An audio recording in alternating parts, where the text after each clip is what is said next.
For years, JetBlue has owned one route with zero serious competition: Los Angeles to Fort Lauderdale, premium cabin only. On October 25th, United Airlines ends that monopoly, flying the same route for the first time. Up to 5 times a day, JetBlue has flown the only lie-flat seats on a 3,000-mile run between two coasts, and nobody has bothered to challenge it.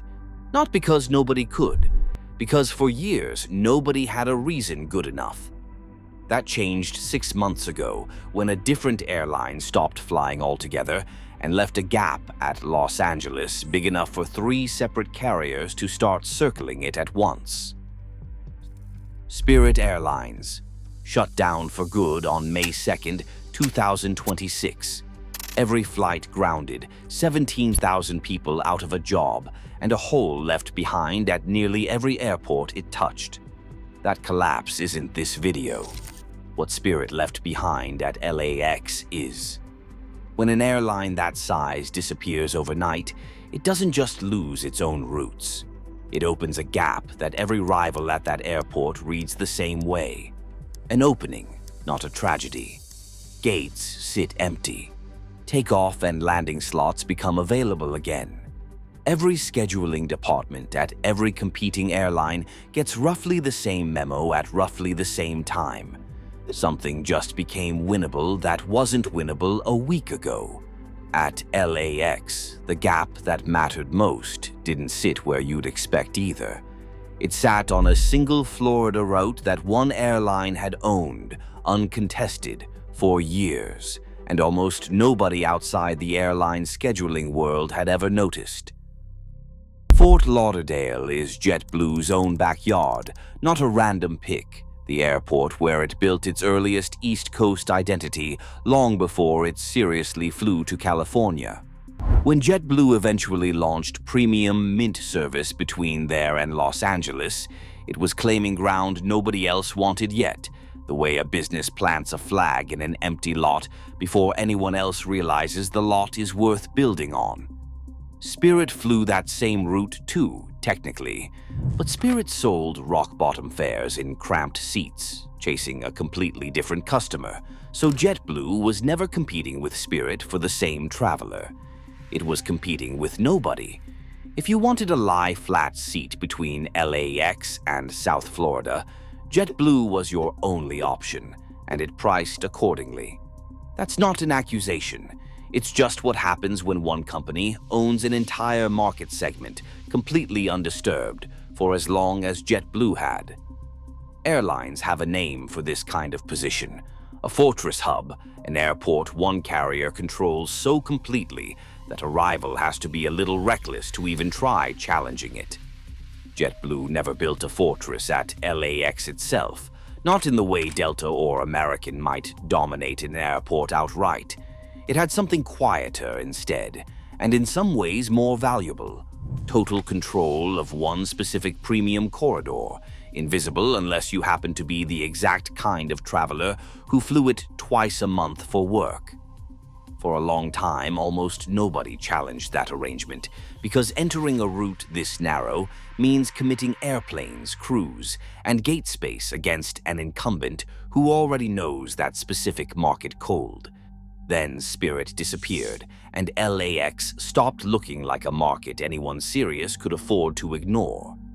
It's one of the busiest airports in the country by passenger traffic, and the fight for it has never really had a settled, permanent winner. Delta currently carries slightly more travelers through LAX than any other airline, just ahead of United, separated by only a handful of percentage points. Neither one dominates the airport the way JetBlue dominated that one Florida route, and that gap between biggest airline at the airport overall and the one airline that owns this specific corridor is exactly what makes this story worth watching. United didn't need Spirit's old physical gates to make its move. It needed a reason serious enough to justify going after JetBlue's most profitable customers, and Spirit's exit finally handed it one. This is a real contest, not a routine schedule addition. United isn't just adding a city pair that nobody else flies, it's stepping directly onto JetBlue's own turf, on the one route where JetBlue has never once had to defend its pricing. Starting October 25th, United begins carefully, with 5 weekly flights, a cautious first move rather than an all-in bet. By the December holidays, it doubles that pace to twice a day, riding the seasonal wave of families and snowbirds heading to Florida for the season, exactly when a route like this earns the most money. Then, once the holiday rush passes and the calendar turns to January, it settles into a steadier 12 flights a week that carries through early March, not a token gesture, but a funded commitment to being there through an entire winter. Every one of those flights puts United's own premium cabin directly across the aisle from JetBlue's Mint seat, on the exact route JetBlue built its whole West Coast reputation on, for the very first time in the history of either airline. Would you pay extra to avoid switching planes on a route like this one, or does the cheaper, more convenient option always win the moment there's a real second choice sitting right next to it? Sit with that for a second, because it's the entire bet United is making, with airplanes in the air and schedules already published, not a hypothetical, that enough Los Angeles to Florida travelers will jump the instant somebody credible finally gives them an alternative worth trying. If you're the kind of person who tracks which airline is winning which route before anyone else notices, this channel exists for exactly this: the decisions behind the decisions that never make it into a press release headline. United isn't the only airline reading Spirit's collapse as an opportunity worth acting on quickly. Delta, which already runs more Florida service out of LAX than anyone else at that airport, has been expanding several of those same routes throughout 2026, adding more frequency to South Florida and to other Florida cities from its Los Angeles home base. Trade coverage has grouped Delta's growth into the same broader story, a major carrier filling space that a discount airline's exit left open, even though Delta itself hasn't publicly framed its own expansion that way. 2,000 miles away in Michigan, Frontier is grabbing an entirely different piece of the same collapse. A brand new daily nonstop between Detroit and LAX, starting in late November, explicitly filling, in the airline's own words, the void Spirit left behind on that specific route. 3 airlines, 3 different routes, 3 completely different reasons, all traced back to one Tuesday morning in May. If you're following along and wondering which of these 3 bets pays off first, drop your own prediction in the comments, because the airlines themselves clearly don't agree yet either, and we'll be checking back on this exact thread once winter schedules play out. And if you want to be here when that answer lands, subscribing costs nothing, and it means you won't miss the follow-up the moment one of these 3 carriers blinks first. A daily non-stop is a bigger commitment than it sounds, too. It means Frontier is betting every single day of the year on Detroit to LAX, demand that used to belong entirely to Spirit, with no seasonal pause and no fallback if the route underperforms in a slow month. That's a different kind of bet than United's cautious 5 flights a week opening move. And it says something about how confident each airline is in reading the same collapse. None of this is unprecedented, and that's exactly what should make you skeptical of anyone selling this as a guaranteed win for United. Fort Lauderdale has already lived through one version of this exact story, and it's worth knowing before you decide who wins this one. 2 decades ago, a different financially struggling airline called Fort Lauderdale its focus city, a market an airline picks to build up fast without turning it into a full permanent hub. That airline expanded aggressively there for a couple of years, added flights, added routes, even added a small maintenance presence on the ground, all the classic signs of a carrier planting a flag for the long haul. Then it pulled most of that expansion back once the underlying numbers stopped working out, the same way a tide goes out after it looked for a while like it was going to keep coming in. The setup back then looked almost identical to what's happening right now. A stretched carrier chasing growth in exactly the market everyone assumed was already spoken for by someone else, betting that ambition alone could outmuscle an incumbent's years of accumulated advantage. It didn't end with a permanent new winner holding the ground it had claimed. It ended in a retreat that almost nobody had priced in at the time, and the airport went back to looking the way it had before the whole experiment started. 1,600 miles away in Dallas, a similar reshuffling is already underway on a completely different airport map right now, with officials there redrawing gate assignments now that Spirit's exit has freed up space nobody expected to need reassigning quite this soon. It's a different airport, a different set of airlines, and a different set of gates entirely, but the underlying mechanism is identical. One carrier's collapse becomes every remaining carrier's opportunity to redraw the map in its own favor, whether that's a gate reassignment on paper in Texas or a brand new premium route 3,000 miles away in California. Same mechanism, different city, and a plain reminder that a collapse creating an opening is not the same thing as that opening staying filled a full year later. History doesn't repeat itself perfectly here, but it rhymes closely enough that anyone calling this a sure thing for United hasn't done their homework on Fort Lauderdale's own memory. The part of both older stories worth remembering isn't just that the underdog eventually pulled back. It's how long it took anyone outside the industry to notice. An airline doesn't announce a retreat the way it announces a launch. There's no press release for trimming a schedule back to what it was before the ambitious expansion started. The flights just get a little less frequent month over month, until one day the route looks exactly like it did before anyone tried to change it, and almost nobody can point to the exact week it happened. Keep that in mind here too, because if United's bet on this route eventually cools off, it probably won't look like a dramatic withdrawal. It will look like a schedule shrinking back toward where it started, one small adjustment at a time, until the headline nobody wrote catches up to what already happened months earlier. So is United's 12 times a week winter commitment enough to dent a monopoly JetBlue has held for years? Or is this the same overreach that already played out once before on this exact stretch of coastline?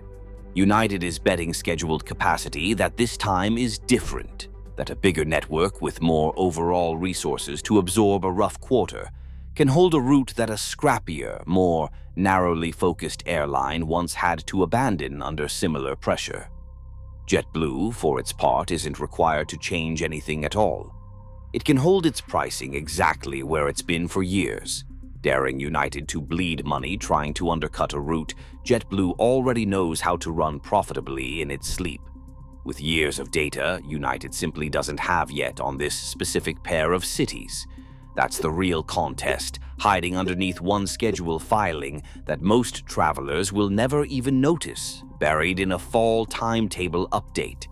Not who flies the route on paper, who blinks first on price once both of them are flying it every single day of the week, month after month, through an entire winter season, watching each other's fare sheets like two poker players who both know the other one is bluffing about something. Few casual travelers realize that a fight like this one rarely gets decided by who flies the most flights on the busiest single day of the year.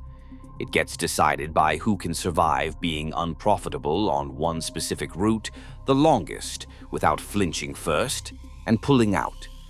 United has an entire global network of far more profitable routes that can subsidize this one corridor if it needs to, for years, if that's what it takes to win a war of attrition.